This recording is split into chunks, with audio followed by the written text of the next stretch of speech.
అంతా అయిపోయింది. ఒక మహాసామ్రాజ్యం కుప్పగోలిపోతోంది. అందరూ ప్రాణాలు అరచేతిలో పెట్టుకొని పారిపోతున్నారు. ఇలాంటి టైంలో అస్సలు ఊహించని ఒక చోటునుంచి ఒక హీరో ముందుకొచ్చాడు. ఈరోజు మనం దావీదురాజు జీవితంలోనే అత్యంత కష్టకాలంలో ఒక చీకటి సమయంలో వెలుగులా నిల్చిన ఒక అద్భుతమైన విశ్వాసం గురించిన కథను చూద్దాం. ఆ హీరో పేరే ఇత్తయి. మన కథ ఇక్కడ్నించే మొదలవుతుంది. ఈ మాటల్లో ఎంత నిస్సహాయతుందో చూడండి. ఇది ఒకప్పుడు ఇశ్రాయేలును గడగడలాడించిన రాజుమాట కాదు, సొంత కొడుకునుంచే ప్రాణాలు కాపాడుకోవడానికి పారిపోతున్న ఒక తండ్రి ఆవేదన. రాజ్యం చేజారిపోయింది, అంతా గందరగోళం. సరే, ఇప్పుడు కథలో మొదటి భాగానికి వెళ్దాం. అసలు దావీదురాజు పరిస్థితి ఎంత దారుణంగా ఉందో ఒక్కసారి చూద్దాం. దావీదు కోల్పోయింది కేవలం సింహాసనం మాత్రమే కాదు, తన సర్వస్వం. కళ్లముందే కట్టుకున్న రాజ్యం, ప్రేమగా పెంచుకున్న కన్నకొడుకు తిరుగుబాటు, జీవితాంతం సంపాదించుకున్న విజయాలు, గౌరవం అన్నీ ఒక్క రాత్రులో ఆవిరైపోయాయి. ఇది మామూలు ఓటమి కాదు, సంపూర్ణ పతనం. ఇక అంతా అయిపోయింది అనుకుంటున్న ఈ నిరాశలో కథలోకి ఒక కొత్త వ్యక్తి వస్తాడు. అతను ఇజ్రాయేలీయుడు కాదు, ఒక పరాయవాడు, ఒక విదేశీయుడు. అతని పేరు ఇత్తయి. కాని పేరుకంటే కూడా అతనికున్న బిరుదు చాలా ముఖ్యమైనది, గిత్తీయుడు. ఈ ఒక్క పదం చాలు అతన్ని ఆ గుంపులో ఉన్న అందరికన్నా ప్రత్యేకంగా నిలబెట్టడానికి. ఈ కథలో అతని పాత్రకు పునాది కూడా ఇదే. మరి గిత్తీయుడు అంటే ఎవరు? సింపుల్గా చెప్పాలంటే ఫిలిస్తీయుల దేశంలో ఉన్న గాత్ అనే ఊరివాడు. ఒక విషయం గుర్తుపెట్టుకోవాలి, ఈ ఫిలిస్తీయులు ఇశ్రాయేలీయులకు బద్ధ శత్రువులు.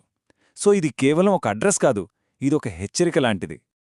ఒక్క క్షణం ఆలోచించండి, ఈ గాతు అనే పేరు ఎక్కడో విన్నట్టుగా అనిపించడం లేదా? ఈ ప్రశ్నకొచ్చే సమాధానమే ఈ కథలో అసలైన ట్విస్ట్. అవును, సరిగ్గా అదే. ఎప్పుడో యవ్వనంలో ఉన్నప్పుడు దావీదు ప్రాణాలకు తెగించి ఒక్క వడిసెలరాయితో పడగొట్టాడే ఆ రాక్షసుడులాంటి గొలియాతు, ఆ గొలియాతు పుట్టిన ఊరే ఈ గాతు. ఎంత ఆశ్చర్యం కదా! అంటే ఆలోచించండి, ఒకప్పుడు ఏ గడ్డమీద నుంచి వచ్చిన శత్రువునైతే చంపాడో, ఇప్పుడు అదే గడ్డమీద నుంచి వచ్చిన ఒక వ్యక్తి ఓడిపోయి పారిపోతున్న దావీదు పక్కన నిలబడ్డాడు. ఇది మామూలు విషయం కాదు. ఇత్తయి బ్యాక్గ్రౌండ్ తెలిసిన దావీదు అతనికొక ఛాన్స్ ఇస్తాడు. నాతోపాటు ఉండి కష్టాలు పడటం నీకవసరమా? నువ్వెళ్ళిపోవచ్చు అని ఒక దారి చూపిస్తాడు. నిజానికి ఇది ఇత్తయి విశ్వాసానికి ఒక పెద్ద పరీక్ష. దావీదు ఇత్తయికి చాలా క్లియర్గా ఒక ఆప్షన్ ఇస్తున్నాడు. నాతో ఉండి ఈ ఓటమిలో భాగమవుతావా, లేక నిన్ను నువ్వు కాపాడుకుని సేఫ్గా వెళ్ళిపోతావా? దావీదు లాజిక్ చాలా సింపుల్.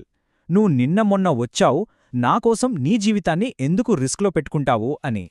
ఈ క్షణం నిబద్ధతకు అసలైన పరీక్ష.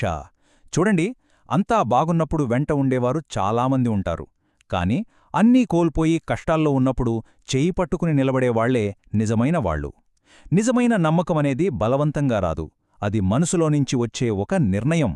మరి ఇత్తయి ఏమని సమాధానం చెప్పాడు?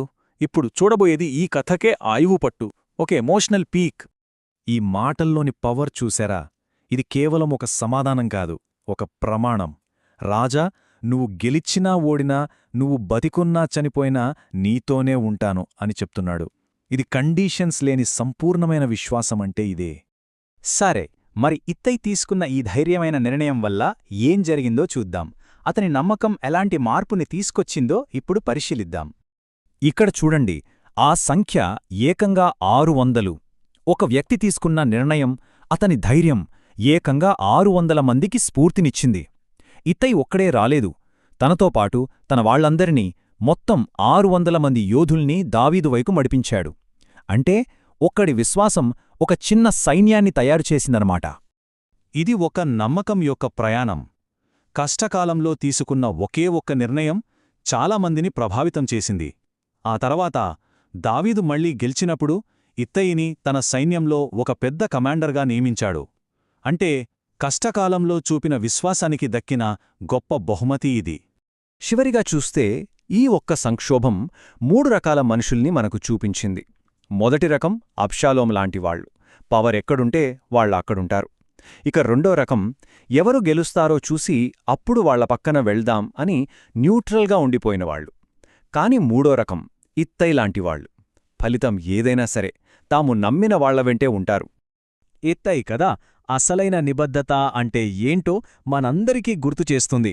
నిజమైన అనుచరులు ఎవరు అనే ప్రశ్నకు కాలంతో సంబంధం లేకుండా నిలిచిపోయే ఒక శక్తివంతమైన సమాధానం ఇస్తుంది.